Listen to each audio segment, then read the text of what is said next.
Get off my plane. Bonjour et bienvenue au podcast Premier Visionnement. I'm sorry, David.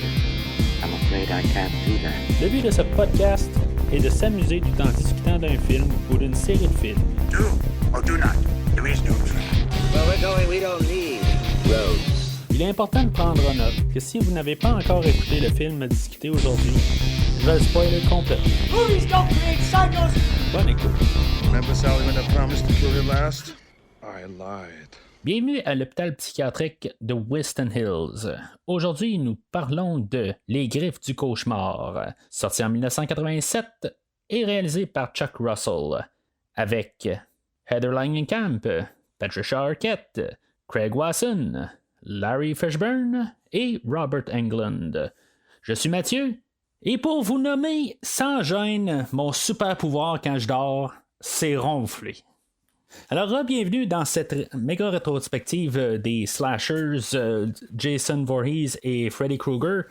La dernière fois, on a parlé de Vendredi 13-6, Jason le mort-vivant.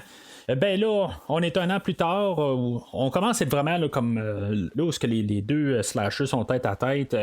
Là, dans ce temps-là, t'sais, on est plus en train de passer peut-être la relève.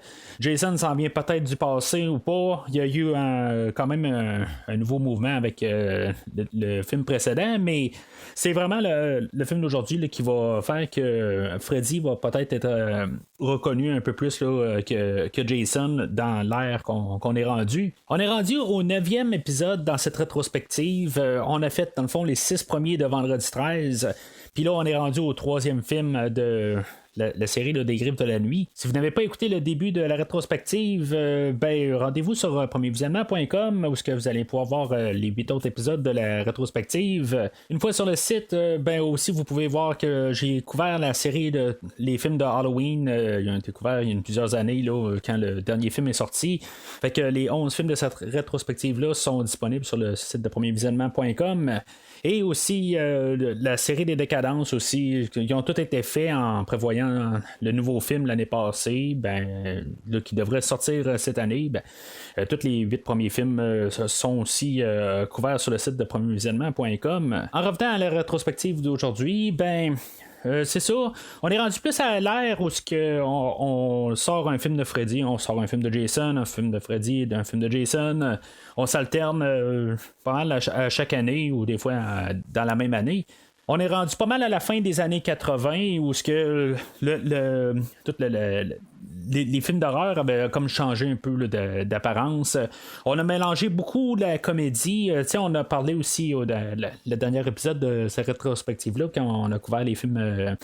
Le film du 6e Vendredi 13, on a rajouté tous des éléments un peu plus comiques. Ça se tient-tu pas, mais en tout cas, ça j'en ai parlé la dernière fois.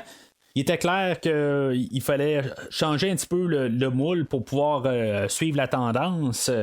Les films étaient rendus beaucoup moins sérieux, c'est ça comme je dis, on avait plus d'ouverture, puis on essayait plus de mélanger les genres. On était dans cette époque-là. Le deuxième film de Freddy, dans le fond, il avait fait quand même de l'argent qui pouvait amener quand même à faire un 3e film, mais le succès critique n'était pas aussi bien que le premier film. Puis, si on se ramène au début là, de New Line, c'était comme la série qui a fait partir cette compagnie de distribution-là. Puis, il y avait comme besoin de quelque chose là, pour pouvoir les garder vivants. Puis, dans le fond, Freddy avait apporté ça, avait réussi à rapporter un bon succès pour que New Line puisse commencer. Puis en même temps, c'est ça le deuxième. Il commençait là, un petit peu déjà à perdre ses pattes. C'était un bon succès au premier film, mais on remboursait les dettes. Le deuxième film a quand même un moyen succès, puis oui, on peut avoir de l'argent, mais qu'est-ce qu'on fait par la suite quand on commence à déjà sentir quelque chose qui est un essoufflement ou quelque chose qui marche pas? On essaie de ramener le créateur, Wes Craven, que lui, il voyait pas vraiment de suite à son premier film, mais finalement, en voyant qu'ils ont fait un deuxième, il a compris qu'il peut faire une suite. On l'a ramené pour écrire un brouillon. Puis finalement, ben, son idée n'a pas été vraiment. Il n'y a pas eu de suite vraiment là, sur ce que Wes Craven a écrit pour le film. Il a donné juste des idées de base. On a ramené Nancy du premier film. Puis une couple de petites choses de même, mais à quelque part, le film a tout été refait.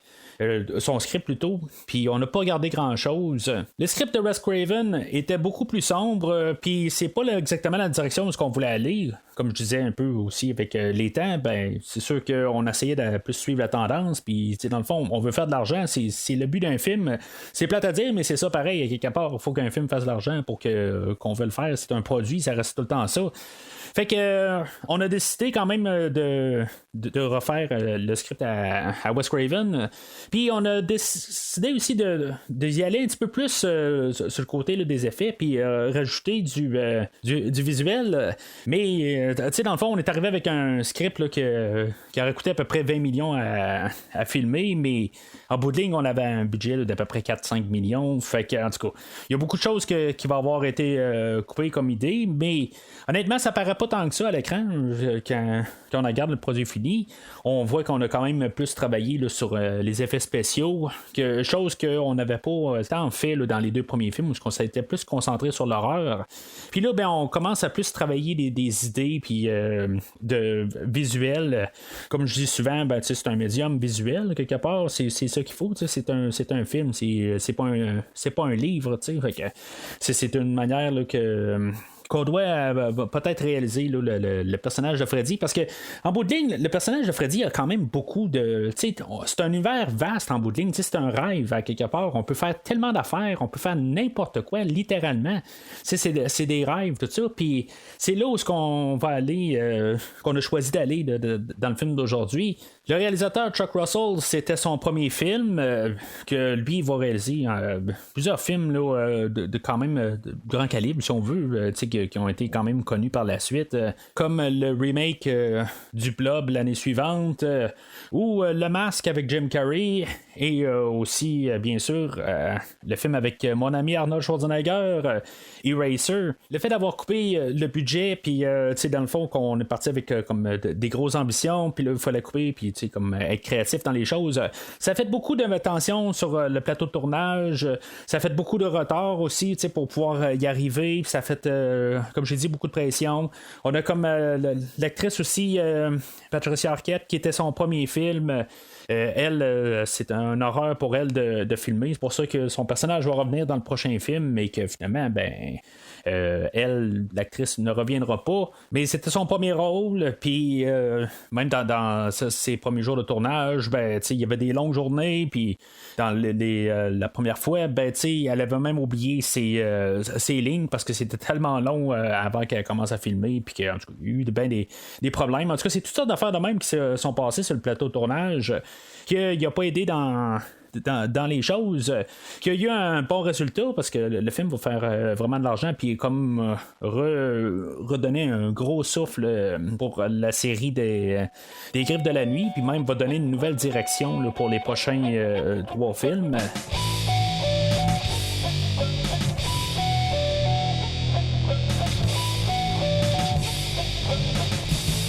Le film d'aujourd'hui va jouer avec certaines thématiques.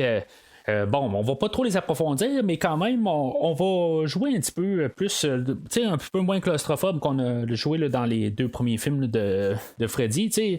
On va plus un peu s'ouvrir sur le monde extérieur. On va être dans un centre psychiatrique aujourd'hui.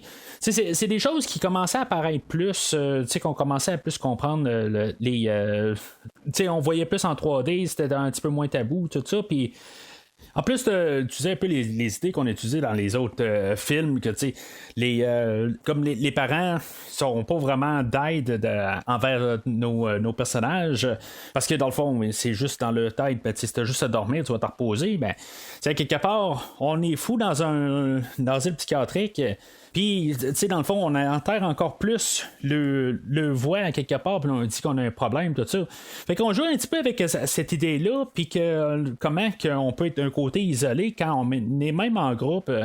Ça, c'est sans oublier aussi que les parents aussi disent des choses, comme je dis, mais quelque part, c'est aussi les enfants qui vont vivre les conséquences de leurs parents, bien sûr, à cause de Freddy Krueger lui-même, où ce que, dans le fond, lui, il porte vengeance sur les enfants de les personnes qui l'ont brûlé vivant. Puis en même temps, ben, c'est ça aussi, comme on voit la mère de Kristen, notre personnage principal, ou une de nos principaux, parce qu'il y a aussi Nancy qui est principale, mais elle qui pense plus à foirer que s'occuper de son enfant, mais on va apprendre que Kristen est déjà suivie là, avant que le film commence. Fait que quelque part, on voit un peu là, l'idée là, du parentage là, envers les enfants puis les conséquences.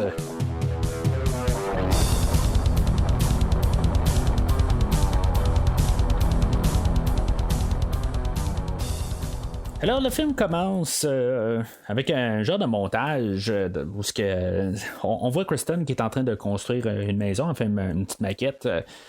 Puis on va remarquer la musique plus ambiante, tout ça. On voit qu'on est comme en continuité quand même avec les premiers films. C'est quand même ambiant comme musique, tout ça. La musique de Angelo Badalamenti. Ben, tu sais, c'est pas qu'il fait une mauvaise trame, quelque chose de même, elle est très serviable. J'ai comme l'impression pendant le film qu'on aurait utilisé juste la trame sonore du premier film. Je trouve que tout embarque bien dans le film. J'ai absolument rien à dire contre la trame sonore. C'est juste que j'ai l'impression qu'il n'y a pas nécessairement là, des nouvelles pièces qui ont été écrites pour le film. J'ai juste l'impression là, qu'on fait juste du recyclage. Mais en tout cas, c'est ça pour ça. J'ai pas de problème à ce qu'on ramène des pièces ou qu'on recycle des pièces des précédents films. Tant qu'on ramène pas les scènes de poursuite dans le premier film comme trame de fond, j'ai vraiment aucun problème avec ça. Tout ça, peut-être qu'on écrit des nouvelles pièces pour ça. Il y a une trame sonore qui existe pour le film. C'est juste que j'ai l'impression qu'on est juste comme refaite pour le film ou on a refait note pour note puis qu'on n'a pas vraiment rajouté là, quelque chose là, pour la rendre vraiment spécifique à ce film-là. Mais honnêtement, ce qui va me marquer plus dans la séquence d'ouverture, c'est vraiment le montage de la petite maison. En bout de ligne, c'est peut-être quelque chose qui m'a influencé beaucoup là, dans ma vie. Je suis un gars qui aime beaucoup des miniatures, des figurines, tout ça. J'en possède plusieurs. Si maintenant vous regardez sur ma photo profil de Facebook, j'ai un côté qui a été un petit peu influencé peut-être là, par ce film-là. Juste dans mes photos de profil, des fois, je suis peut-être pas celle-là qui va être là présentement quand vous allez écouter tout ça, mais des fois, j'ai souvent un montage où je mets plusieurs figurines de films d'horreur. Puis j'ai même fait une mini maison à côté, tout ça. Puis tu sais, c'est comme un petit peu influencé par ce film-là inconsciemment. Et tout fait en bâton de popsicle, comme dans le film d'aujourd'hui. C'est juste comme un petit peu une influence, juste quelque chose de rapide que j'ai fait, juste pour rajouter un décor. Mais tout ça pour dire que c'est juste cette séquence-là, quelque part, m'a influencé dans ma vie elle-même, puis les années qui ont suivi. Par contre, pourquoi est-ce qu'elle a construit cette maison-là en miniature quand elle rêve à cette maison-là, puis elle sait qu'elle fait des cauchemars un peu, tout ça, fait que pourquoi c'est cette maison-là qu'elle a construit, tu sais? C'est sûr qu'elle se laisse aller son imagination, elle se dit, bon, c'est un rêve, tout ça, mais pourquoi que tu veux te rappeler de tes mauvais rêves? Fait que naturellement, c'est un film où ce qu'il faut dormir pour pour voir finalement le méchant, tout ça, pour que l'histoire se déroule, elle s'endort tranquillement, puis finalement, elle met de la musique pour se réveiller, tout ça, puis selon la version du film qu'on écoute, la musique qu'elle joue avec son radio est différente. En VHS, c'était pas la même version. Moi, je pense que même la version qui est passée là, à super écran là, autrefois, il y a une trentaine d'années, je crois que c'était une différente chanson aussi, parce que quand je l'écoute sur mon Blu-ray aujourd'hui, je me dis, il me semble que c'est pas la tune qui jouait initialement, mais c'est tellement loin en arrière, quelque part. Mais j'ai déduit que c'est probablement là, une question de droit d'auteur, tout ça. Fait que quelque part, ben, ils ont déjà Dawkins qui fait la chanson thème, là, en guillemets, là, on va en reparler tantôt. Mais c'est ça, je veux dire, juste pour rajouter à ça, c'était peut-être plus facile là, avoir 2 chansons de Dawkins dans le film que avoir deux artistes, puis l'autre que je sais pas pourquoi exactement. Là, on voulait pas payer une royauté là, pour les certains formats qui ont fait le film. Fait que on va voir la scène là, qui va être répétée un peu plus tard dans le film. On voit que Kristen, c'est ça, sa mère arrive, puis à quelque part est allée veiller, puis là, ben, dans le fond, sa fille, là, je veux dire, c'est un trouble pour elle. On le sent là-dedans, là, puis à quelque part, là, elle peut juste comme s'en débarrasser, garde-vous de coucher, tout ça, puis t'as pas d'affaire, elle est encore réveillée à cette heure-là. Même plus tard, là, où on va avoir la mère, tout ça, elle va dire, je te paye pour régler la santé mentale à ma fille, je veux dire, c'est pas ma job à faire ça, c'est vraiment un personnage qui est quand même assez dégueulasse, mais en tout cas, c'est ça qu'on veut quand même nous présenter à quelque part. Peut-être que Kristen, à quelque part, elle va préférer quasiment s'endormir à quelque part pour oublier un peu ça, mais dans le fond, ça va être pire, c'est sûr, dans son rêve où elle va vraiment littéralement se faire tuer, là, mais on voit qu'il y a quelque chose qui on comprend un peu le personnage de Kristen. Comme j'ai dit un peu plus tôt là, dans la section là, des thématiques, ben on sait que Kristen est déjà un petit peu suivie. Quelque part, on sait qu'elle voit quelqu'un, là, un psychologue, pour qui la suit, tout ça. Peut-être un peu jeune pour être suivi. Là. En tout cas, je vous dis, il n'y a pas nécessairement d'âge. Là. C'est pas ça que je dis. Là. Si, mettons, faut pas se sentir mal de ça, puis j'ai aucun préjugé là-dessus. Mais le but est vraiment pour montrer là, qu'elle est laissée à elle-même. Fait qu'elle rentre dans son rêve. Puis, tu sais, vraiment les images de les griffes de la nuit, là, on a les filles qui jouent à la corde à danser, puis la mélodie et tout ça. Là, il y a une petite fille qui est en tricycle en face de la maison de Freddy. Elle va rentrer en dedans, puis Kristen va la suivre, puis en tout cas, dans le fond, là, c'est un rêve quelque part, pourquoi qu'elle la suit, puis qu'elle sait que c'est peut-être pas une bonne affaire, tout ça, mais c'est un rêve quelque part, puis elle la suit pour ça. Fait qu'elle va la rattraper, puis finalement, ben, supposément Freddy arrive dans la maison, tout ça. Puis là, ben, il y a déjà comme une poursuite un peu qui s'engage tout de suite. Fait qu'elle va prendre la petite fille dans ses bras, puis elle va courir, tout ça. Puis elle va arriver, puis elle va courir comme dans de la boue, puis elle va courir sur place. OK, c'est un rêve, ça je comprends, là, mais je trouve juste ça un petit peu nono, dans le fond, que c'est quand Freddy arrive qu'elle réussit à sortir de sa boue, mais elle fait comme courir sur place. C'est un petit peu bizarre comme idée, là, quelque part. C'est pas peut-être, c'est un peu contradictoire à quelque part. Je comprends que c'est un rêve, mais à quelque part, si elle a le contrôle quand même un peu de ce qu'elle fait, tout ça, pourquoi que tu n'es pas capable de sortir de là? Ce qui m'amène à dire aussi que si maintenant c'est Freddy qui la garde sur place, ben il n'y a plus besoin à quelque part de bouger carrément. Là. Fait que quelque part, ça peut pas être Freddy qui la garde sur place. Puis l'autre côté, ben ça peut pas être elle qui se garde sur place ou quelque chose de même. Ça marche pas tout à fait comme idée. Là. Puis ça m'a jamais vraiment. J'ai toujours trouvé qu'il y avait quelque chose qui marchait pas là, avec cette scène-là. La première apparition de Freddy qui arrive au bout d'un corridor, tout ça, j'ai comme tout le temps aimé un peu c'est un peu ce visuel-là, mais quand tu dis que c'est un peu la première image de Freddy qui est comme floue, c'est comme si j'aime le plan, mais je l'aurais peut-être mieux aimé ailleurs dans le film. C'est plus ça, je trouve que c'est pas assez. Je sais pas, il aurait peut-être pu avoir un meilleur impact comme poursuite ou quelque chose de même. Là, il y a quelque chose que je trouve que j'aime pas tout à fait dans l'idée, là, parce que dans le fond, c'est la scène elle se termine pas mal là. Peut-être avoir eu quelque chose d'autre comme entrée, là, c'est plus ou moins efficace, je trouve, comme entrée de film. On a juste essayé de faire une petite poursuite, un petit teaser, tout ça, mais je trouve que ça il manque un petit punch à quelque part. Là, on va arriver à une scène qui va être pas mal un peu une pensée que je vais revenir souvent là, pendant le film. Kristen elle va se réveiller, en tout cas en guillemets, puis elle va aller comme se rincer le visage, puis Freddy va apparaître dans le miroir, puis il va y prendre des mains, tout ça, puis finalement, comme dans le monde réel, c'est comme si elle va avoir fait un attentat suicide, puis attends, ou plutôt une tentative de suicide, ça semble mal mon affaire. Mais c'est ça, à quelque part, c'est quoi les limites à Freddy à quelque part? Là, elle a comme somnambulé. Puis c'est ça, elle avait un rasoir dans les mains. Qu'est-ce qui peut. C'est quoi ses limites à quelque part? Il va y avoir beaucoup de fois que je vais arriver à me dire ça pendant le film. Mais en tout cas, je suis capable d'y aller avec la première scène quelque part. OK, on a comme trouvé une raison réelle pour voir qu'elle s'est coupée. Mais ça marche pas tout à fait avec les deux premiers films. Il y avait un personnage là, que je me rappelle pas son nom dans le premier film qui va être pendu là, dans sa cellule. Il y a des affaires de même, mais qu'on a déjà vu.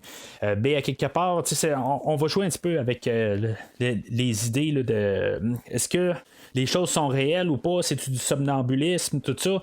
C'est des choses qui sont assez étranges là, souvent là, dans le film d'aujourd'hui. Mais ça va être rare que la personne va juste rester couchée dans son lit. Puis les choses vont se passer à cette personne-là, va se produire pendant que la personne reste couchée dans son lit. Mais en tout cas, c'est ça un petit peu là, qu'on joue beaucoup avec. Mais il ne faut pas oublier aussi que dans le premier film, là, chose qui vient de juste aussi de me réapparaître, il y avait le meurtre de Tina dans le premier film où elle virait de bord dans tout, elle défiait toute la gravité là, en train de voler dans la chambre, là, tout ça, puis elle s'était ramassée au plafond, tout ça. Fait que il y avait des choses de même là, que on avait déjà vu dans le premier film, mais c'est juste qu'on va y aller là, vraiment là, à 100 à l'heure là, dans le film d'aujourd'hui. On va se ramasser à Weston Hills, puis on va avoir une belle scène où je veux dire, c'est un bon montage dans le fond. On va voir le docteur Gordon où il va comme se promener dans le corridor, puis on va voir presque tous les personnages qu'on va devoir voir. Il va dire salut à tout le monde, puis on va voir l'infirmier Max, joué par Larry Fishburne, ou plus tard connu sous le nom de Lawrence Fishburne. On va voir Taryn, Jennifer. On va voir Philippe passer assez rapide. On va voir que Kincaid est enfermé.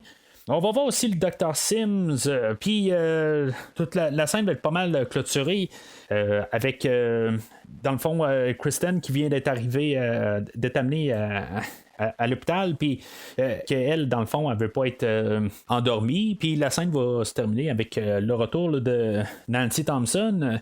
Fait qu'on va avoir vu presque tous nos personnages, vraiment là, en quelques minutes.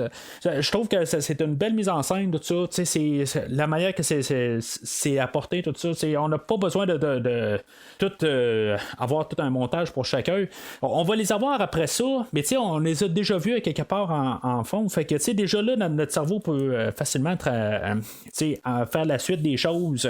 Là, qu'on ait ramené Nancy dans c'est un différent rôle. C'est le même personnage. C'est une évolution du personnage que par la suite, elle a comme continué ses études. Puis finalement, qu'elle s'est ramassée comme psychologue là, dans un hôpital. Puis en même temps, on va apprendre plus tard aussi qu'elle prend des pilules là, qui s'appellent Hypnocil. Chose qui va revenir là, plus tard là, dans la rétrospective qu'on va faire. Mais ce médicament-là, en soi, il fait que on rêve pas. En tout cas, c'est quelque chose. C'est un film en bout de ligne. C'est quelque chose ça a l'air qu'on peut faire pour rêver. Là, en tout cas, fait que on a cette chose-là. Mais le fait de ramener Nancy dans le film d'aujourd'hui, je trouve que c'est quand même une bonne idée quelque part.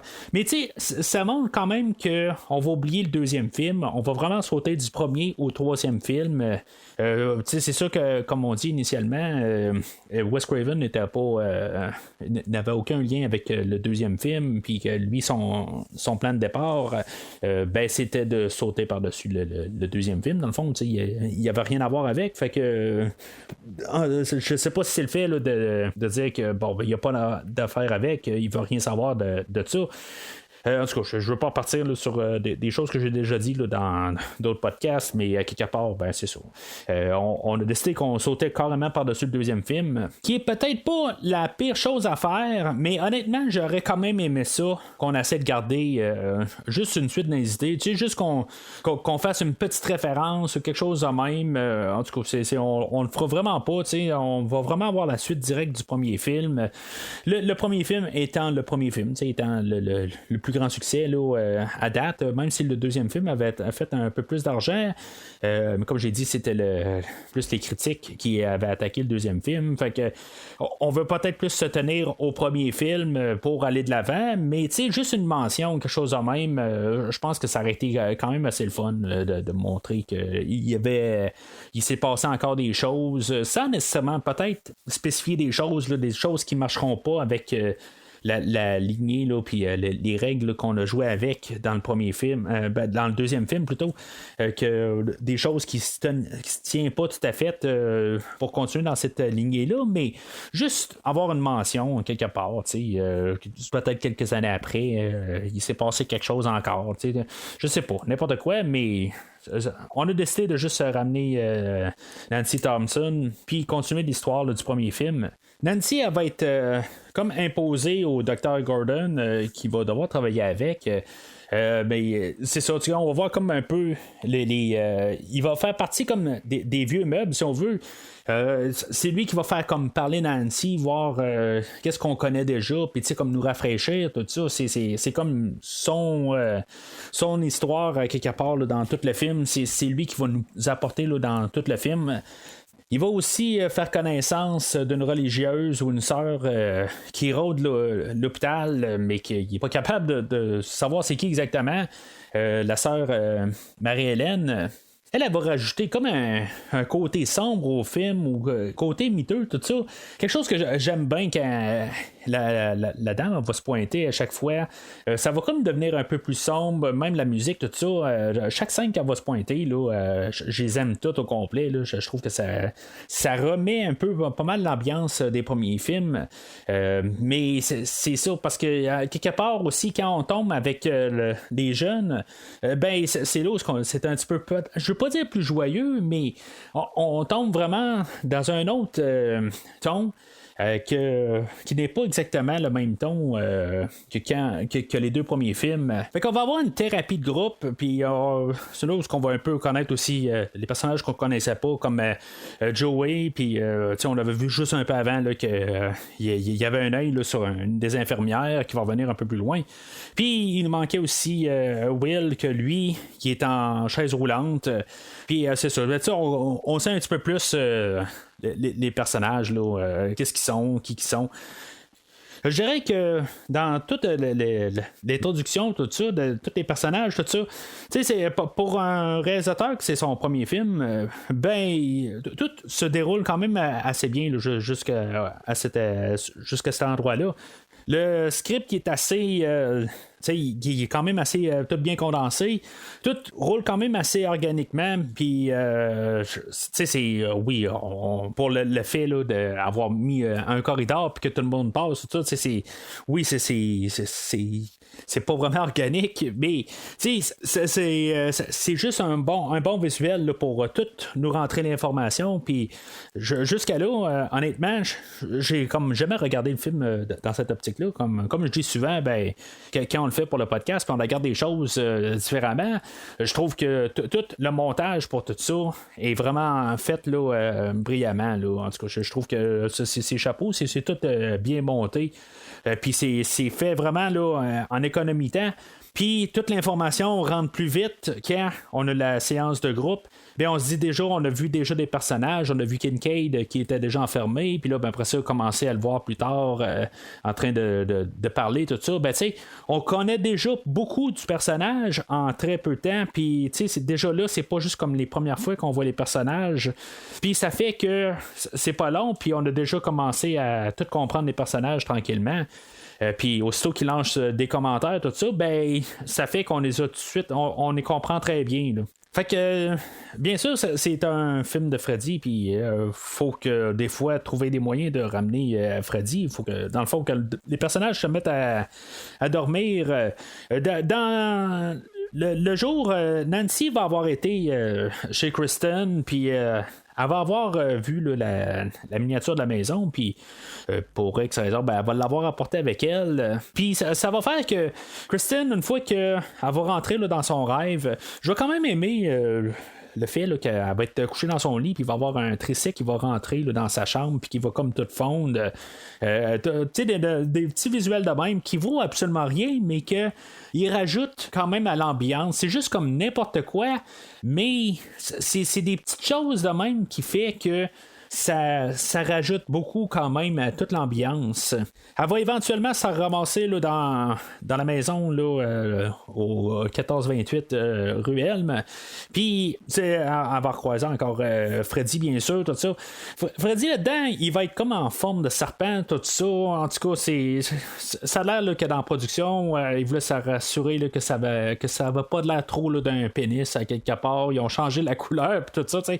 C'était quand même assez là, on avait peur des censures, tout ça, on voulait pas avoir trop de problèmes, puis que passer là, des mauvaises idées rendues là. Mais Kristen, elle, ce qui va un peu que je vais me poser des questions, pourquoi exactement. Aussitôt que Freddy va commencer à la manger, dans le fond, elle va crier Nancy, mais pourquoi qu'elle va crier Nancy? Oui, il y a eu un petit lien qui se sont faits entre les deux personnages, mais pourquoi que elle va avoir crié après son nom à quelque part. Ce que ça va amener à son pouvoir à quelque part, qu'elle va réussir à rentrer Nancy dans son rêve. Puis c'est sûr, ça va faire comme un face-à-face là, de Freddy et de Nancy. Puis que, en tout cas, je veux dire, c'est Nancy elle va pouvoir comme leur dire que bon, ben, c'est vraiment ça qui se passe, tout ça. Puis Freddy est revenu. Mais tu sais, avant le film, à quelque part, un rêve de même, ou même le rêve qu'elle a eu avec au début du film, pourquoi qu'elle a pas crié sa mère ou quelque chose de même, qu'elle a pas amené sa mère dans son rêve? Tu sais, à quelque part, où il y a son père qui est mort là, avant le film, là, on compte un peu l'histoire là, plus tard là, dans le film, qu'elle avait été capable d'amener son père dans son rêve, puis que finalement, ben, son père, il pensait que c'était les rêves à lui, mais elle a joué avec ça.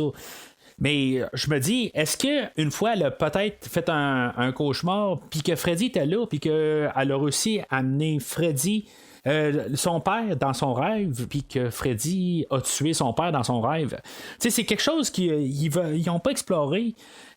Puis je sais pas à quelque part si mettons ça serait quelque chose qui aurait pu arriver.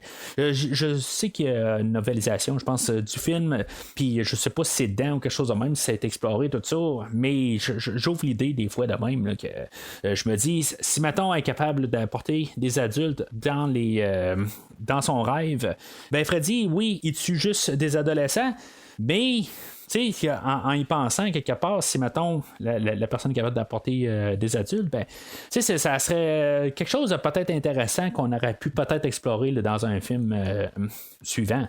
Si c'était juste de rapporter des personnes qui ont été attaqués et qui ont réussi à survivre ou n'importe quoi, n'importe quoi quelque part, juste pour rajouter un petit peu de choses différentes là. Mais en tout cas, on parlera des prochains films quand on sera rendu au prochain film.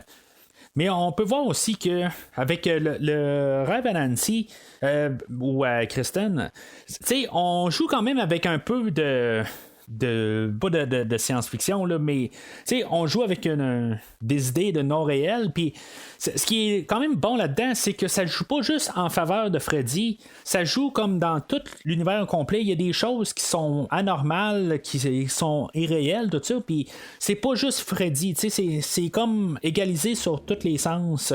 Je trouve ça quand même correct d'un côté là, de mettre les niveaux partout similaires, puis que c'est pas juste le pouvoir ultime à Freddy.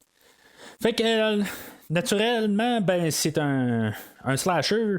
On a introduit beaucoup de personnages, fait que tranquillement, il faut quand même en tuer une couple. Fait qu'il va y avoir le personnage de Philippe, que lui va être couché, puis lui, il joue avec des marionnettes un peu plus tôt dans le film, puis que finalement, il y a une de ces marionnettes qui est accrochée au mur, qui va se transformer en Freddy. J'ai toujours aimé là, la transformation de Freddy là, en marionnette. Je disais plutôt que dans le fond, ils ont parti avec une idée là, de Freddy, puis ils l'ont juste comme remodelé au complet, en l'écrasant tranquillement sa face un peu partout, tout ça, puis ils ont juste reviré le film au complet pour faire comme l'effet inverse là, de qu'est-ce qu'on voit. Puis je trouve que c'est simple, mais c'est très efficace. Philippe, lui, dans le fond, dans le fond, ses 4 membres vont être comme tirés là, par les nerfs, puis Freddy va jouer à la marionnette avec lui.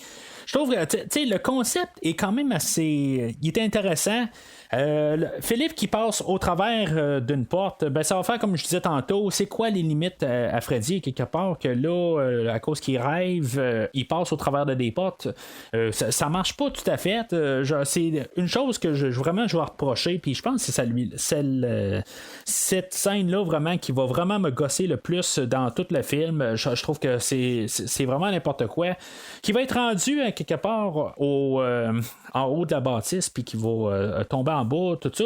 Ça, c'est quelque chose qui va un peu avec le début du film, que, tu sais, je veux dire, il a été amené là, puis que, Freddy va couper des cordes, puis il va tomber à terre, mais le fait qu'il passe au travers d'une porte, je trouve que ça marche pas, là, tout à fait. Là, je trouve que on devait juste pas avoir cette séquence-là. C'est un petit 2 secondes, mais je trouve que ça l'enlève un petit peu là, de crédibilité. Là, juste essayer de mettre un peu de réalisme quelque part, mais tu sais, du monde qui passe au travers de des portes, là, c'est n'importe quoi. Si c'était dans le rêve, ok, mais là, il y a la réalité aussi. Il y a un mur ou il y a une porte. Là, il faut qu'il passe au travers. T'sais, honnêtement, je pense que j'aurais été plus avec, même si la porte est super renforcée, qui arrête carrément passer au travers de la porte, là, je veux dire, il l'arrête défoncé, j'aurais été plus pour ça qu'il passe comme si la porte était invisible. Là, ça me dérange tout le temps à chaque fois que j'écoute le film. Le fait en bout de ligne là, que Freddy est en gros, puis que c'est ça, il l'utilise comme marionnette, tout ça. Le concept est bon.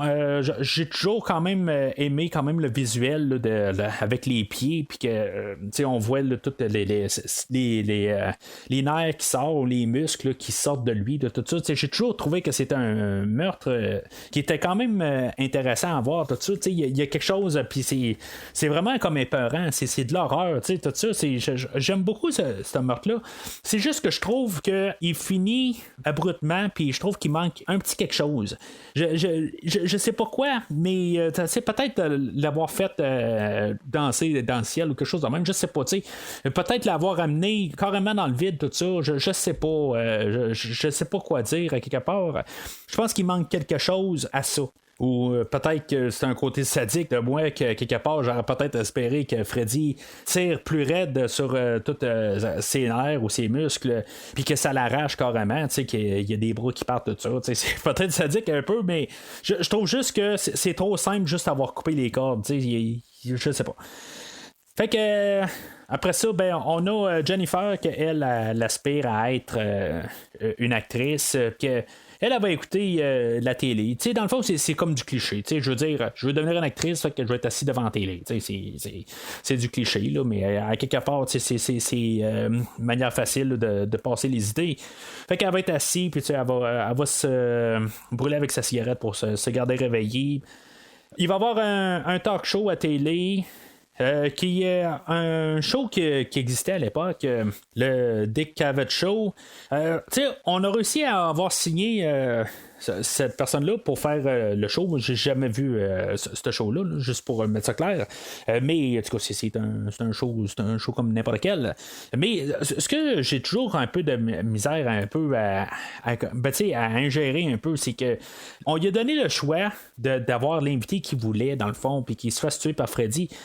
Il va avoir choisi l'actrice Zaza Gabor, que honnêtement, j'ai pas vu dans grand-chose, mais lui, Dick Cavett, il disait qu'il allait jamais vouloir l'avoir sur son show parce que elle est trop nounoune pour lui, puis il voulait rien savoir là, de l'avoir sur son show. Fait que il a choisi elle, puis le fait qu'elle a accepté, je trouve juste ça un petit peu répugnant quelque part. Je trouve pas ça vraiment. C'est pas. Je sais pas. C'est amoral à quelque part, puis que là, on a mis ça vraiment là, assez explicite là, quelque part, ben, qu'est-ce que tu as à dire, puis ça vire en Freddy, puis on s'en fout de qu'est-ce que tu as à dire, puis je le sais pas, quelque part c'est drôle, mais quand tu connais l'histoire en arrière, je trouve ça un petit peu on est là pour avoir du fun quelque part, oui, on peut rire de des choses, tout ça, mais le fait qu'il était de vraiment rire de la madame, je connais pas la madame, mais quelque part juste savoir cette histoire-là quelque part, ça aurait dû être Dick Cavett qui se fasse manger la tête quelque part ou se fasse carrément griffer quelque part.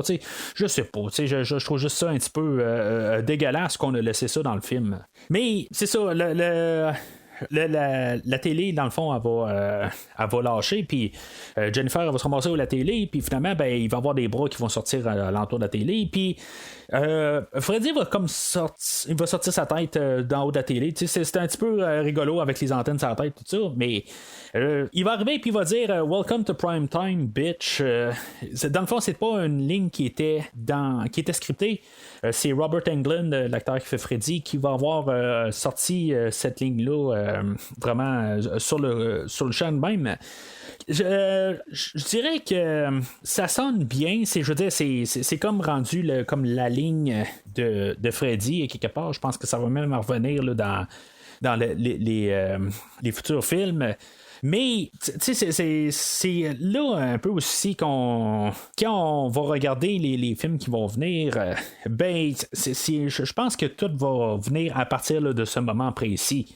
Je dis rien contre ça. Je veux dire, c'est une bonne ligne, tout ça. C'est un bon punch là, pour toute la scène, tout ça. C'est juste qu'on va juste mettre l'emphase sur cette ligne-là. Mais en tout cas, on va parler là, de ça, les prochains films, ça, c'est certain. Fait que suite à la mort là, les deux personnages, ben, on va avoir une thérapie de groupe. Gordon, Nancy va l'avoir approché pour dire bon, mais peut-être que tu devrais lui donner du hypnocil, les autres aussi. Gordon, pas trop sûr, mais il va être quand même d'accord là, à vouloir leur administrer, mais c'est ça. En tout cas, là, il est un petit peu trop tard là, avec les deux personnages qui sont déjà morts. Ils vont faire une thérapie de groupe pour comme dans le fond, là, comme qu'ils font régulièrement. Puis c'est là qu'une fois qu'ils vont être tombés dans leur rêve, ben on va tous les personnages qui restent là, on va comme voir comme des super pouvoirs qu'ils ont dans leur rêve, tout ça, comment qu'ils prennent leur rêve, tu sais, c'est quelque chose là, qu'on veut quand même montrer là, comme pour dire que tu sais Freddy a des pouvoirs, mais aussi nos personnages ont aussi des pouvoirs là, tu sais, c'est quand même un concept là, qui est quand même assez cool quelque part, tu sais qu'on apporte ça. Mais avant qu'ils se rendent compte qu'ils sont dans un rêve, ben il y a Joey que lui, il s'est comme égaré du groupe, puis qu'il a suivi l'infirmière, que finalement, ben l'infirmière, elle, c'était Freddy en déguisement. Puis que lui, il va être comme capturé là, par Freddy, il va être coincé dans le rêve. À quelque part, Freddy va écrire un message sur son ventre. Puis c'est là un peu que je me dis, bon, ben, on prend un peu les règles de Freddy, quelque part, que tu peux être couché dans ton lit, puis avoir des choses qui apparaissent sur ton corps, mais toutes les autres fois qu'il se passe quelque chose avec quelqu'un, ben, ils font physiquement aussi, tu sais. Puis là, ben, lui, on réussit à le garder là, alité. Là. Mais en tout cas, c'est quelque chose qui est un petit peu là, qui ne suit pas exactement les règles là, qui nous ont établies, là, mais en tout cas, c'est pas quelque chose qui est bien fatal, c'est des choses qu'on a vues dans les autres films, mais c'est comme dans tout le film, on nous montre que les personnes doivent le faire pour réel, à part pour cette scène-là.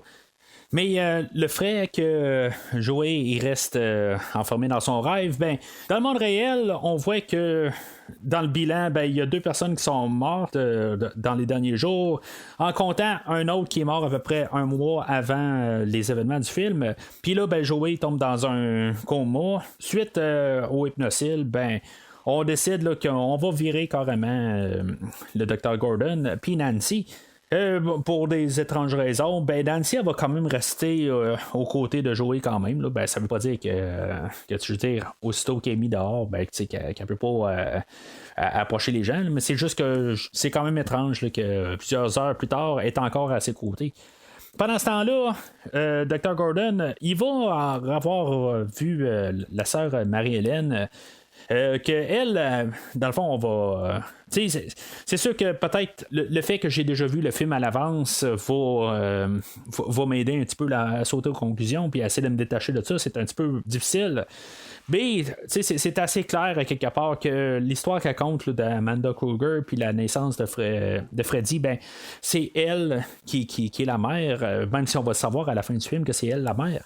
Mais en tout cas, toute l'histoire, tout ça, on nous donne un petit peu plus d'historique du personnage de Freddy. C'est sûr qu'on est rendu au 3e film. Il faut essayer d'en donner un petit peu plus sans trop en donner. Je trouve qu'on garde quand même un peu l'histoire de Freddy quand même assez bien. On en donne juste assez. On ne devient pas trop un peu dans l'exagération. On n'a pas besoin d'avoir nécessairement tout l'historique.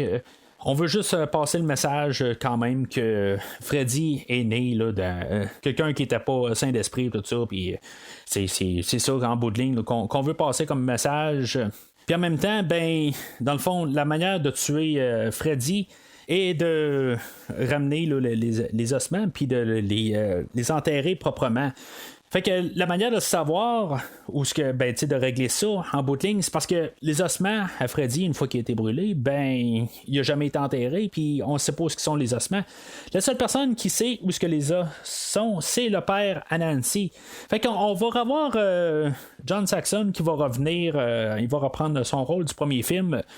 Il sera plus le lieutenant Thompson, il va être rendu l'agent de sécurité Thompson. On voit que dans le fond, sa vie a dégringolé pas mal après le premier film. Qu'est-ce qui s'est passé exactement à la fin du premier film? C'est quoi? Ça reste toujours un petit peu ambigu. Est-ce que vraiment sa mère est morte dans le lit? Es-tu morte par la suite? C'est quoi exactement la fin du premier film? C'est quelque chose qui est jamais clair. Si le premier film était un rêve, on ne sait pas exactement comment que ça s'est terminé. C'est quelque chose qu'ils veulent pas exactement aller. On peut comprendre que la mère est probablement morte puis qu'il reste juste le père. Ça, on peut comprendre ça, mais exactement comment que ça s'est terminé? Es-tu morte par la suite? C'est ça. Je veux dire, on veut pas aller sur ce terrain-là. On veut pas aller expliquer des choses puis donner une fin définitive au premier film, comment que ça s'est terminé. Mais ce qu'on sait, c'est que la relation entre Nancy et son père s'est vraiment détériorée par la suite. Ils se sont pas vraiment vus. Thompson, je vais l'appeler de même pour faciliter les choses. Lui, c'est ça, il est devenu alcoolique, puis dans le fond, il est comme quasiment en perte de contrôle. Il va falloir que Gordon se fâche un peu pour ramasser Thompson, puis il dit regarde, là, je m'en fous un peu de ta face, là. OK, moi, j'ai quelque chose à faire, puis là tu vas m'écouter, puis on va aller trouver le corps à Fred, peu importe qu'est-ce que tu penses. Après ça, tu iras noyer ta vie, il n'y a pas de problème. Mais là, tu pars avec moi, puis on s'en va enterrer correctement le corps à Freddy Krueger. Honnêtement, il y a toutes des scènes de même où ce qu'on voit l'acteur Craig Wilson ou Craig Wasson plutôt. Mais honnêtement, là, c'est pas le meilleur des acteurs. Honnêtement, là, il est pas mauvais, je le déteste pas, mais c'est pas exactement ce qu'il y a de mieux comme acteur, puis que quelque part qui peut être vraiment comme acteur de front. Mais encore là, le premier plan est partagé entre Nancy, Dr. Gordon et Kristen. Fait que quelque part, au moins c'est pas juste lui. C'est pas que c'est nécessairement le pire des trois, parce que les deux autres sont pas nécessairement mieux. Mais, quelque part, une fois qu'on réalise que c'est pas le meilleur des acteurs, après ça, on peut se tourner vers Nancy, puis on se dit, oups, OK, Heather Langenkamp, c'est peut-être pas la meilleure des actrices. Fait que, après ça, on tourne tout de suite vers Kristen, puis on se dit, oups, Patricia Arquette aussi est pas nécessairement la meilleure des actrices, mais elle, on peut la pardonner, c'est son premier rôle. C'est quelque chose qu'on peut toujours lui donner. Fait que c'est sûr que en fait là, de calibre d'acteur, à quelque part, on n'est pas vraiment là, choyé, mais c'est pas quelque chose qui m'énerve beaucoup, mais c'est juste que dans ces scènes-là, à quelque part, ça se voit que le Dr. Gordon, là, il manque peut-être un petit peu là, d'expérience. Puis peut-être aussi d'être face à John Saxon, qui a déjà pas mal de rôles là, dans sa carrière, là, sous la ceinture, qu'on peut dire. Ben, on voit là, qu'un acteur là, comme Craig Wasson, qui plus essaye là, de se débrouiller, tout ça, là, d'essayer d'être au même calibre là, de John Saxon, ben non, il suit pas. Là. Fait que pendant ce temps-là, il y a Kristen, que elle est encore en crise, dans le fond, là, pour se faire endormir, tout ça. Puis finalement, ben, on va l'enfermer. Puis Nancy et les autres, nos autres personnages qui nous restent, vont essayer d'aller la rejoindre, mais finalement, ben, Freddy va comme intervenir, puis toutes les séparer. Puis là, ben, c'est là où, dans le fond, on va éliminer encore une couple de nos personnages. Ça va quand même commencer avec la scène du début avec Kristen, qu'on va rejouer là, la scène du début, puis on va juste changer les choses.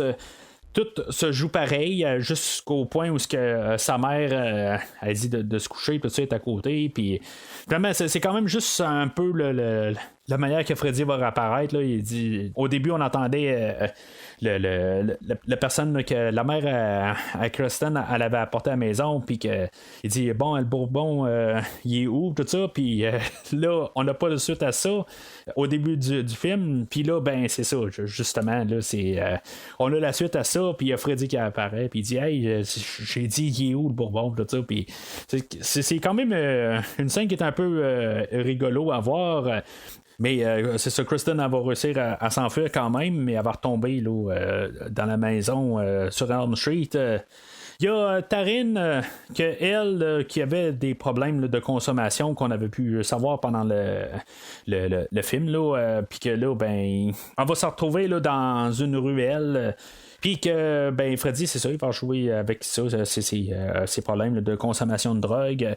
Puis, tu sais, encore une fois, c'est un meurtre que, quelque part, une fois là, qui va, tu sais, il va transformer là, toutes ses deux mains là, avec des aiguilles là, plein de drogue, là, je sais pas exactement laquelle, là, mais tu sais, le concept est bien. Quelque part, il devait avoir la tête à Taryn qui explose, mais en tout cas l'effet ne fonctionnait pas, fait qu'on a décidé là, qu'on n'allait pas utiliser ça. Le fait là, de voir ses bras, puis que comme c'est les petites suces ou quelque chose de même là, qui veulent aspirer, là, tout ça, je veux dire, c'était vraiment un bon visuel. C'est juste que je trouve que c'est juste trop rapide quelque part. Peut-être qu'on devait avoir plus dans cette scène-là. J'ai l'air à me plaindre un peu des fois que les meurtres sont un petit peu drabes, quelque chose de même. Vraiment pas. Comme j'ai dit, je trouve qu'ils sont coupés trop court. C'est juste ça en bout de ligne là, que je dis, là, comme pour le meurtre de Philippe, tout ça. Il manque un petit quelque chose. Puis c'est pareil pour celle-là à Taryn. Peut-être que Taryn, à quelque part, je me dis, c'est pas une très bonne actrice, là, en tout cas, dans cette scène-là, là, ça jure. Si je parlais des trois autres tantôt, de Kristen, de Nancy et de Dr. Gordon, elle, je pense que c'est la pire dans toute la gang, quelque part, là, cette scène-là. Là, ça jure vraiment. Peut-être qu'on a voulu couper ça le plus court possible. Il reste aussi le personnage de Will qui va se transformer en magicien, puis honnêtement, le concept est quand même, il est quand même cool, tout ça. Sauf que, ben, c'est fou l'exagérer, le gros magicien, là, tout ça. Puis, c'est juste ce que je trouve plate, c'est qu'il aurait pu faire beaucoup plus que qu'est-ce qu'ils font. Puis, juste, je veux dire, Fred, de le pogner au mur, puis juste de le poignarder, rendu là, ça finit vraiment, là, vraiment drabe. J'ai parlé des choses là, dans toutes les meurtres qu'on a eu là, depuis le début du film. Il y en a qui manquaient un petit quelque chose, mais lui, c'est vraiment celui-là que j'aurais quasiment coupé. Je trouve ils ont parti avec un bon concept, quelque chose qu'il aurait pu vraiment élaborer. Il aurait pu attaquer Freddy, puis on aurait pu faire beaucoup plus que juste avoir un passage puis lancer de l'électricité, des affaires de même. Là. C'est vraiment là, ils ont passé à côté, puis ça finit comme ok, c'était juste ça. J'ai toujours vraiment comme jamais vraiment aimé là, toute cette séquence là. J'aurais vraiment enlevé ça.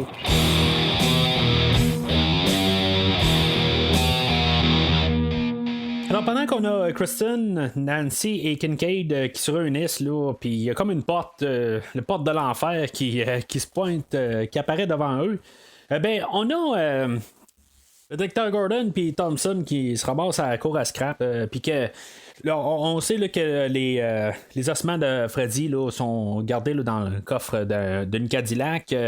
Puis il commence à creuser un trou pour l'enterrer. Puis éventuellement, il y a en même temps, là, dans le rêve, il trouve Freddy. Puis Freddy, dans le fond, peu importe les super pouvoirs, ça le touche à peine, dans le fond. Puis pendant qu'ils sont en train de sauver Joey dans les rêves, Freddy, lui, va disparaître, puis il va tomber dans le monde réel. C'est encore une fois un peu, c'est quoi la limite des pouvoirs à Freddy? Je trouve on invente n'importe quoi juste pour comme l'occasion. Là, tout d'un coup, les ossements vont devenir vivants, tout ça. Ça fait un peu là, le Rayhausen des vieux films, là, dans le fond, là, de l'animation. Puis, c'est un hommage à ça. Ça paraît pas très bien là, dans l'air qu'on est rendu, où des fois, on a des meilleurs effets spéciaux. C'est pas très, très... très beau à voir, mais j'aime quand même un peu juste que ça paraît tellement mauvais que j'aime quand même ça rendu là. Thompson va se faire tuer. Là, je trouve que c'est quand même pas. C'est vraiment juste pas héroïque du tout. Là. Il est juste comme tassé, puis tout d'un coup, il meurt, puis ça finit là. Je trouve ça vraiment comme dommage et plate, à quelque part. Je pense qu'on a passé à côté carrément là, de la manière là, de tuer le personnage. À quelque part, si on est allé rechercher, c'est pas le plus grand des acteurs qui existe. Puis là, je veux dire, sachant qu'il est mort là, il y a quelques mois en plus, là, je veux pas attaquer le monsieur pour rien, tout ça. Mais le fait là, d'avoir été quand même à rechercher John Saxon puis de le tuer juste facilement de même, je trouve que quelque part le personnage méritait une meilleure mort que qu'est-ce qu'on lui donne. Puis étrangement, aussitôt que Freddy va l'avoir tué, il va juste carrément s'écrouler quelque part. Peut-être qu'il pense que le Dr. Gordon est mort ou quelque chose de même, ou il voulait juste se venger de Thompson, puis c'est tout. C'est quand même étrange que le squelette va jamais s'en relever. On va retourner dans le rêve où ils vont comme passer là, une salle de miroir. C'est-tu comme un hommage à Opération Dragon, un film avec Bruce Lee puis John Saxon? Je sais pas tout à fait, là, mais c'est un petit peu un peu à basse échelle avec moins de budget. C'est un peu le même principe, grosso modo. Mais c'est sûr qu'on va avoir vraiment Joey, qu'on n'avait pas vu son super pouvoir, dans le fond, il va pouvoir comme crier. On sait que quelque part il a déjà parlé. Là. La manière qu'on le décrit au début, c'est juste qu'il a arrêté de parler, puis là, tout d'un coup, il peut parler. Là. C'était pas un problème nécessairement. Là. Il y avait juste comme un blocage. Fait que là, comme tous nos personnages sont comme tous développés, Thompson va réapparaître. C'est quand même une bonne feinte à quelque part. Ça a comme un bon côté, puis ça a un mauvais côté. Je trouve que ça aurait été bon d'avoir comme une fermeture entre la relation entre Thompson et Nancy. Mais en bout de ligne, c'est ça. Là. Thompson, c'est une ruse à Freddy de pouvoir attirer Nancy puis la tuer. Je trouve que c'est un petit peu naïf du côté à Nancy. C'est pas que c'était tout le temps la fille la plus futée quelque part, mais tu sais, juste de se faire avoir facilement de même, je trouve que je sais pas, tu sais, c'est dans tout ce qu'elle a vécu là, dans les deux films, qu'elle est pas capable de avoir l'idée que peut-être que c'était une illusion rendue là, tu sais, qu'elle n'a pas vu que c'était Freddy qui était transformé là, tu sais, je trouve ça un petit peu cheap quelque part là, la manière de l'avoir tué. ils ont quand même eu du fond de l'avoir gardé jusqu'à la fin du film pour la tuer. Parce que souvent, quand on ramené un personnage dans une suite, ben, si mettons on veut le tuer, on va le tuer au début du film, pas à la fin du film. Puis ce film-là, c'est ce qu'il fait à quelque part. T'sais, à la fin du film, il n'y avait pas besoin de tuer Nancy. Puis il a décidé de le faire à la fin du film. Fait que je trouve qu'il y a quand même du fond de faire ça. Mais je trouve que la mort de Thompson et même de Nancy, je trouve que c'est comme. C'est quasiment parce qu'il voulait le faire. Mais la mise en scène, puis tout le cheminement de se rendre à ces deux personnages-là, à leur mort, je trouve que ça tombe tellement à plat, puis que je trouve qu'il y avait plus à donner ces personnages-là, ou ils méritaient une meilleure mort, puisqu'ils ont déjà survécu là, au premier film. Fait que pendant ce temps-là, Gordon, lui, il pousse le squelette ou les restants du squelette dans le trou, puis ça n'avait pas plus le squelette pour qu'il s'en relève, tout ça. Il avait volé à l'église là, de l'eau bénite, puis finalement, il va comme bénir les ossements là, de Freddy, puis ça va comme tuer Freddy.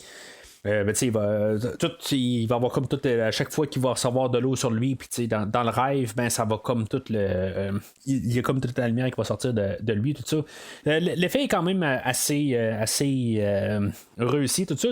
J'aime quand même le principe. Je me dis, si mettons, on veut tuer Freddy pour de bon, tout ça, c'est comme la meilleure manière là, qu'on peut. Je pense que ça ferme l'idée. Le film a commencé avec l'idée que ça soit le dernier film, qu'on fasse une trilogie, puis que ça finisse de même. On voulait tuer Freddy, puis on a tué les personnages, comme pour tout clore au complet, là, les 3 films. Bien sûr, ça sera pas le cas, mais l'idée était de ça. Puis moi, quand je vois ce film-là, je me dis, si mettons, on peut pas le tuer avec le film d'aujourd'hui, si mettons on réussit pas, il n'y a aucune manière de le tuer. Fait que on va se ramasser à l'enterrement de Nancy, puis possiblement les autres aussi qui sont enterrés en même temps. Mais c'est là où on va comme vraiment nous dévoiler là, que la sœur Marie-Hélène là, était vraiment là, la mère de Freddy, puis que dans le fond c'est un fantôme. Est-ce qu'elle avait vraiment besoin d'être un fantôme? Je sais pas, mais en tout cas, je pense que la scène qu'on sait que c'était vraiment la mère de Freddy, je pense que c'était pas nécessaire exactement. On n'avait pas besoin là, de voir ça. Je pense que c'était assez évident, mais à quelque part, il y aurait tout le temps eu les sceptiques qui auraient dit ça peut pas être la mère parce que tatata. Fait que on nous met là, clair là, que c'était elle la mère. Apparemment, la dernière scène, elle a été coupée, ou elle a été. C'est pas une scène complète. Dans le fond, on devait avoir Kristen qui disait là, qu'il allait déménager à New York. Puis qu'on pouvait sous-entendre que Nancy était dans les rêves, puis elle guettait quand même, là, que tout aille bien. Que après ça, quand on voit la maison, la miniature, avec la lumière qui allume, c'était plus un symbole que Nancy a guetté, être sûr que Freddy ne revienne pas. Mais la manière que le film finit, on laisse supposer que Freddy est encore vivant. Puis honnêtement, je trouve tout le temps ça un peu une tricherie à la fin du film. Tu sais, à quelque part, quand il va revenir dans le 4e, va trouver sa raison pour revenir, mais je pense pas qu'on avait besoin vraiment là, de la maison qui a une lumière qui allume. Je trouve que la manière qu'on a tué Freddy, c'était comme la meilleure manière. Puis, tu sais, ça fait comme sincère à quelque part pour montrer sa mort, tout ça. Puis, tu sais, on trouvera qu'est-ce qu'on veut faire dans le 4e film, tout ça. Mais le fait de laisser comme cette idée-là, c'est comme on va pouvoir arriver dans les suites puis dire peu importe la manière qu'on va le tuer, on est aussi bien d'arrêter le film direct là, je veux dire n'importe quand, puis dire on va faire un prochain film, parce que peu importe qu'est-ce qu'on fait, il va tout le temps revenir. Fait que j'aime pas vraiment là, le dernier plan. Je trouve qu'on triche, puis que je veux dire, dans le fond, on crache un peu sur le film avec juste cette petite scène-là. Dans le générique, ben, comme j'ai dit tantôt, là, il y a la chanson de Dawkins. Dream Warriors. Honnêtement, quand le film est sorti, j'étais pas un fan d'heavy metal. J'ai jamais vraiment écouté Dawkins. Plus tard, peut-être 7-8 ans plus tard, j'ai commencé à plus écouter du metal, tout ça, mais je suis jamais vraiment arrivé à écouter du Dawkins. Je dirais que peut-être plus dans les dernières années, je vais en avoir plus écouté que j'en ai écouté dans toute ma vie, mettons. Mais si maintenant je suis pour regarder ça par principe que Dawkins ou le film de Vendredi 13-6, il avait apporté Alice Cooper, ben, comme pour relancer Alice Cooper, ben, on a amené Dawkins.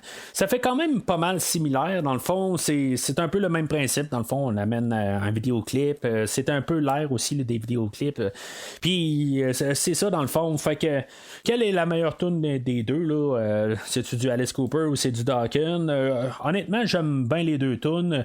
Je suis pas le plus grand fan de toute façon d'Alice Cooper ou de Dawkins, mais c'est deux tunes que je trouve quand même assez correctes. Puis même contrairement à quand même une couple de fois, je suis pas nécessairement contre la tune dans le générique. La tune a été composée pour le film. Puis, je veux dire, on a entendu quand même on a entendu d'autres Dawkins là, ou l'autre tune, peu importe, au début du film. Tu sais, ça fit quand même avec le film. Il y en a des fois que je préfère où on revienne avec peut-être les thèmes musicaux instrumentales au générique, plus qu'une musique avec des paroles, là, une chanson pop ou peu importe. Mais je trouve que avec même l'atmosphère du film, je trouve que ça va bien pour avoir cette chanson-là à la fin. Fait que je trouve que quand même là, pour le générique, là, c'est quand même le fun de sortir, mettons, du film puis avoir ça à l'écran.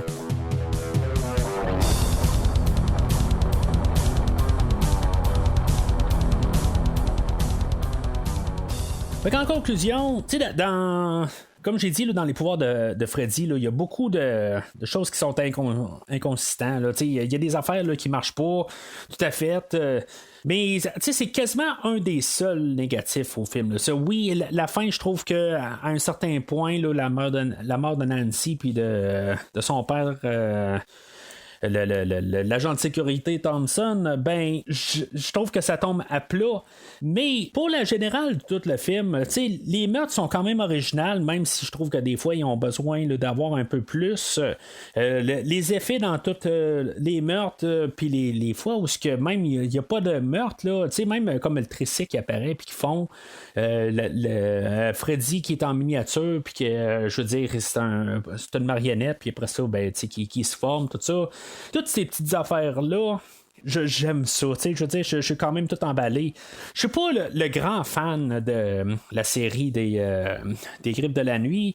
On dirait qu'à chaque fois que je retombe à écouter un film de Freddy, quelque part, faut comme que je les écoute quasiment toutes d'une shot parce que on dirait que je tombe épuisé rapidement. Les vendredis 13, je vais tout le temps les réécouter plusieurs fois par année. Ben, pas chaque film plusieurs fois par année, là, mais ça va arriver là, pendant l'année que je vais en écouter, mettons, 4-5 par année. Puis ça va tout être ça là, à chaque année, tout le temps. Les Griffes de la nuit, c'est un film ou une série de films là, que je vais revenir plus aux 4-5 ans généralement. Par contre, le film d'aujourd'hui, je pense que pour l'instant, c'est clairement le meilleur film, c'est le mieux produit, tout est quand même parfaitement fait. Il y a juste une bonne dose de chaque affaire. Il fait pas tout à 100% correct, mais pour la réalisation, tout ça, tout est bien fait. C'est juste, surtout là, dans ses règles qu'il fait là, dans le personnage de Freddy, qu'est-ce qu'il peut faire, qu'est-ce qu'il peut pas faire. Tu sais, qu'il y a des affaires là, qui sont un peu là, nébuleux quelque part. Là, c'est un personnage qui vit dans les rêves, mais des fois, il peut ressortir aussi vivre dans le monde réel. Tu sais, à quelque part, il peut peut-être se lancer, je veux dire, puis tenir à qu'est-ce qu'il y a comme principe, comme personnage. Mais des fois, on triche beaucoup juste pour la situation, puis comme dire, oups, t'as pas vu ça arriver, hein, parce qu'on vient d'inventer une nouvelle règle à Freddy. Fait que il y a ça qui joue contre le film, mais c'est pas mal juste juste ça qui joue contre le film. Toute l'esthétique, puis toute la vision du film, voir comme redéfinir un peu la série, puis vraiment partir dans cette direction-là, ben, je veux dire, ils ont réussi leur pari, ils se sont lancés à 2 pieds carrément dans leur direction, puis ils ont bien réussi. C'est un verre très solide, puis ce verre-là s'ajoute aux 2 verres que j'ai déjà donnés pour les 2 premiers films de la série des Griffes de la Nuit. Là, c'est sûr que si on regarde où ce qu'on est rendu dans la rétrospective, on est rendu en 1987. Là, on est comme un peu à la fin là, de l'ère des slashers. La demande, elle commence tranquillement à baisser. Tu sais, dans l'année suivante, on va avoir le Halloween 4. Tu sais, on va être quand même plusieurs années sans avoir des Halloween. Même l'année précédente, en 86, on va avoir eu droit à Massacre à la tronçonneuse qui avait essayé là, de faire une suite à son film original. Puis lui aussi, il était viré là, dans la comédie. Puis c'est ça, je veux dire, dans le fond, ça donnait un peu là, aussi là, des critiques mitigées un peu. Au box-office, le film fait quand même 45 millions qui va planter solidement Jason au box-office. Ça, on va probablement peut-être le donner probablement juste avec l'acteur Robert Englund et le personnage de Freddy. En bout de ligne, on a un meurtrier ou on a un personnage qu'on peut plus comprendre parce que lui peut parler. On pourrait peut-être donner ça à cause de ça. On est capable plus de, en guillemets, s'identifier parce que je veux dire qu'il y a plus un peu de personnage, il y a plus un caractère ou quelque chose de même. Puis c'est là qu'on va quand même pogner le plateau. Oui, il y a le prochain film là, de Les Griffes de la Nuit là, qui va faire encore plus d'argent là, que le film d'aujourd'hui. Mais ça va probablement être la retombée du film d'aujourd'hui puis son succès plus que le film lui-même. Mais en tout cas, on va parler là, du film là, du 4e Freddy quand on sera rendu là, à son podcast que je vais y donner. Au prochain podcast là, dans cette rétrospective, on va parler là, du film de Vendredi 13/7 qui est sorti l'année suivante là, en 1988. Fait que ça va être le prochain film qu'on va suivre dans la rétrospective. On va revenir avec Freddy 4 et en tout cas on va suivre avec ça. Mais avant ça, on va retourner là, dans la rétrospective des films de l'univers de DC avec le film Steel qui est comme un genre de spin-off sur le film de Superman qui est avec Shaquille O'Neal. En tout cas, j'ai jamais vu le film, fait que ça va être vraiment un premier visionnement pour moi au prochain podcast. Puis on va couvrir aussi le film de la femme chat avec Halle Berry que aussi j'ai jamais vu. Qui est autre chose qui n'est pas nécessairement un spin-off là, des films de Batman, mais qui en tout cas ça fait partie là, des films de l'univers de DC. Et je vais terminer là, ce segment-là là, des films de l'univers de DC avec le film de Constantine qui est avec Keanu Reeves que j'ai vu juste une fois là, quand il est sorti en DVD. Fait que ça va être 3 films là, dans les prochaines semaines là, que ça va être comme sensiblement là, un premier visionnement pour moi là, fait que après avoir couvert ça, ben on va revenir là, dans la rétrospective là, des films des slashers que je couvre. Mais entre-temps, ben, vous pouvez suivre premier visionnement sur Twitter ou sur Facebook. Si maintenant vous ne le faites pas déjà, ben c'est là où en même temps, ben, vous pouvez savoir là, quand est-ce que il y a un nouveau film là, de certaines rétrospectives qui sortent et toujours être à jour, savoir aussitôt qu'ils sortent. Mais d'ici là, 1, 2, je m'appelle Mathieu, 3, 4, je m'en vais avec ma grosse face.